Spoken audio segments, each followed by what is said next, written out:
Hi friends, welcome to my channel and let's begin reading this remarkable book, Atomic Habits.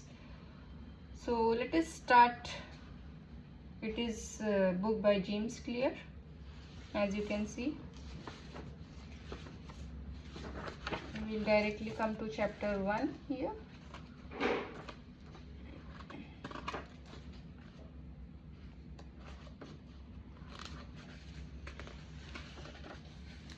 Introduction. My story. It says, on the final day of my sophomore year of high school, I was hit in the face with a baseball bat.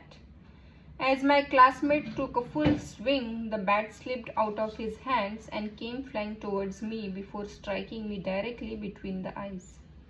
I have no memory of the moment of impact. The bat smashed into my face with such force that it crushed my nose into a distorted U-shape. The collision sent the soft tissue of my brain slamming into the inside of my skull. Immediately, a wave of swelling surged throughout my head. In a fraction of a second, I had a broken nose, multiple skull fractures, and 2 shattered eye sockets.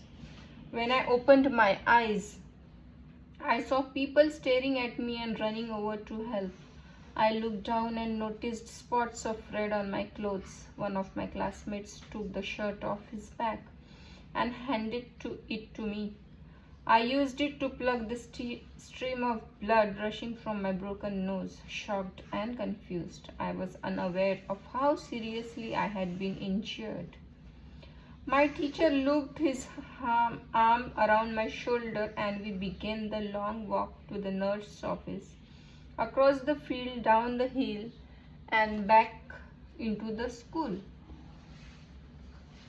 Random hands touched my sides, holding me upright. We took our time and walked slowly. Nobody realized that every minute mattered.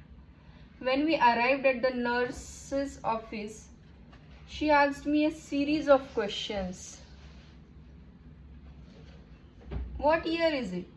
1998, I answered. It was actually 2002. Who is the President of the United States? Bill Clinton, I said. The correct answer was George Bush. What is your mom's name? I stalled. 10 seconds passed. Patti, I said casually, ignoring the fact that it had taken me 10 seconds to remember my own mother's name. That is the last question I remember. My body was unable to handle the rapid swelling in my brain, and I lost consciousness before the ambulance arrived. Minutes later, I was carried out of school and taken to the local hospital. Shortly after arriving, my body began shutting down. I struggled with basic functions like swallowing and breathing. I had my first seizure of the day. Then I stopped breathing entirely. As the doctors hurried to supply me with oxygen, they also decided the local hospital was unequipped to handle the situation and ordered a helicopter to fly me to a larger hospital in Cincinnati. I was rolled out of the emergency room doors and toward the helipad came across the street. The stretcher rattled on a bumpy sidewalk as one nurse pushed me along while other pumped each breath into me by hand. My mother, who had arrived at the hospital a few moments before, climbed into the helicopter beside me. I remained unconscious and unable to breathe on my own as she held my hand during the flight. While my mother rode with me in the helicopter, my father went home to check on my brother and sister and break the news to them. He choked back tears as he explained to my sister that he would miss her 8th grade graduation ceremony that night. After passing my siblings off to family and friends, he drove to Cincinnati to meet my mother. When my mom and I landed on the roof of the hospital, a team of nearly 20 doctors and nurses sprinted onto the helipad and wheeled me into the trauma unit. By this time, the swelling in my brain had become so severe that I was having repeated post-traumatic seizures. My broken bones needed to be fixed, but I was in no condition to undergo surgery. After yet another seizure, my third of the day, I was put into a medically induced coma and placed on a ventilator. My parents were no strangers to this hospital. 10 years earlier, they had entered the same building on the ground floor after my sister was diagnosed with leukemia at age 3. I was 5 at the time. My brother was just 6 months old. After 2.5 years of chemotherapy treatments, spinal taps, and bone marrow biopsies, my little sister finally walked out of the hospital happy, healthy, and cancer-free. I now, after 10 years of normal life, my parents found themselves back in the same place with a different child. While I slipped into a coma, the hospital sent a priest and a social worker to comfort my parents. It was the same priest who had met with them a decade earlier on the evening they found out my sister had cancer. As they faded into night, a series of machines kept me alive. My parents slept restlessly on a hospital mattress. One moment they would collapse from fatigue, the next day would be wide awake with worry. My mother would tell me later it was one of the worst nights I have ever had. Now we have read the introduction. Now we are reading my recovery part. So let's begin. Then later we will discuss what we have read. Mercifully, by the next morning, my breathing had rebounded to the point where the doctors felt comfortable releasing me from the coma. When I finally regained consciousness, I discovered that I had lost my ability to smell. As a test, a nurse asked me to blow my nose and sniff an apple juice box. My sense of smell returned, but to everyone's surprise, the act of blowing my nose forced air through the fractures in my eye socket and pushed my left eye outward.